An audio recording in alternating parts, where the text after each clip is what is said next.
I was at the hospital in the ER after my stitches got put in, and the cops came in and started reading my rights. And I'm like, where's Brian? Amy Slayton had always approached motherhood like a balancing act, juggling expectations, insecurities, and the haze of day-to-day survival. On that fateful Labor Day, she promised herself that today would just be fun. A drive-through wild animal safari, just the kids, her new partner Brian, and some well-cooked optimism. She held that bucket of feed out the window with a mixture of amusement and nostalgia, her children's laughter filling the car. "Mama, I want to feed the camel too." Amy grinned, focused on the kids' excitement. But when the camel lunged for her teaser treat, Amy froze. A sharp, sudden sting erupted in her arm. She screamed, startled and terrified. "The camel just bit me," she cried. "Am I gonna lose my arm?" Her voice trembled. All Amy wanted was that childhood wonder reflected in her own sons. Instead, she got a scene straight from a nightmare. Ambulance sirens wailed. Authorities arrived. And then, suspicious odors. Amy's skin prickled as panic washed over her, not from the camel's bite, but from the unfamiliar crawl of reality replacing the fantasy of a sweet outing. The EMTs loaded her into the back of an ambulance, her arm throbbing and her hands trembling. Brian stumbled after. "We're getting help, I promise," he whispered.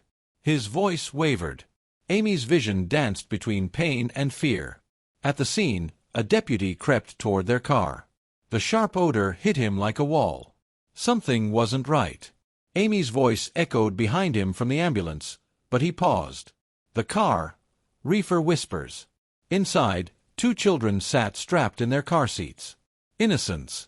Normality. But the smell told another story. The deputies searched and discovered marijuana and what they believed to be psychedelic mushrooms, all found in plain sight. Amy's arm throbbed, her heart hammered, and now the stakes had changed. At the Crockett County Jail, Amy stared at the stainless steel sink with dull eyes.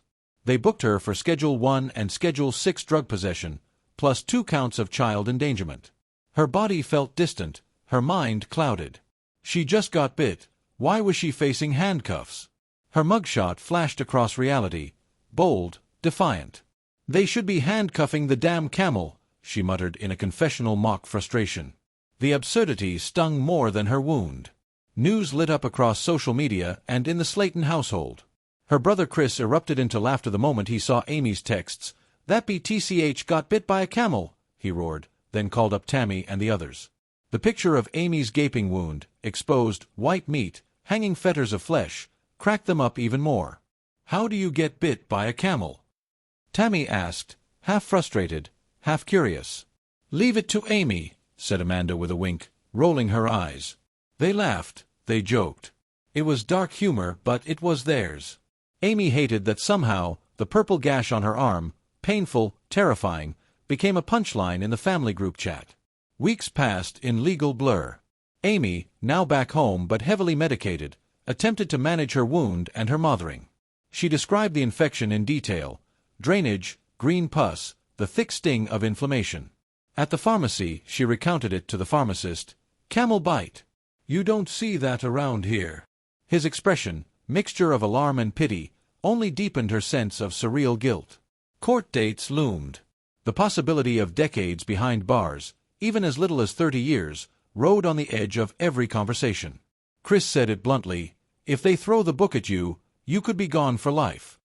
Amy's nights were sleepless. She stayed awake, trying to rebuild the moment line by line, from camel feed to bite, from car odor to arrest. She replayed tiny decisions, wondering how everything derailed so fast. When Amy visited her chiropractor for her chronic back pain, she sidestepped the camera but not the scrutiny of her story. "I got bit by a camel," she told him. The doctor blinked, leaning back. "A camel bite?" Then he laughed nervously. He'd heard a lot from patients, but this? In the confessional, he admitted, he's dumbfounded that anyone can get bitten by a camel. Fans online erupted, echoing the disbelief. But for Amy, it was validation of how absurd and how despising her world had become. The day of sentencing came fast. Amy shuffled into the courtroom, arm hidden beneath long sleeves. Brian at her side. The judge listened. The charges, simple possession. The deal: reduced fallout with a sentencing of 11 months and 29 days suspended, 2 years supervised probation, mandatory parenting classes, drug assessments, a $500 fine, and no contact with a safari park ever again. Amy exhaled. She didn't face decades, but her life felt suspended in a fragile bubble. After court, Amy's family gathered. Her children giggled around her. Tammy promised she'd help watch them.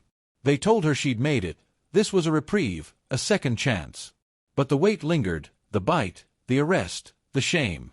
She held her boys and whispered, "Mama's gonna be all right. We're gonna be all right."